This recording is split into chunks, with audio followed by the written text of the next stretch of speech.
అరుణోదయపు దేవుని వాగ్దానము ఆదికాండము 49వ అధ్యాయము 25వ వచనము 2వ లైను.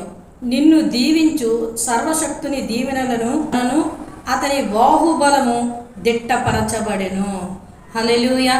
దేవుడి ఉదయకాల సమయంలో నీతో మాట్లాడుతున్నాడు. ప్రియమైన దేవుని బిడ్డ, నిన్ను దీవించు సర్వశక్తి కలిగిన దేవుని యొక్క దీవెనలు, అతని బాహుబలము దిట్టపరచబడెను. బాహుబలం అనగా శరీరము, ఆకృతి. నాకు బలము లేదు, నాకు శక్తి లేదని బాధపడుతున్నావా?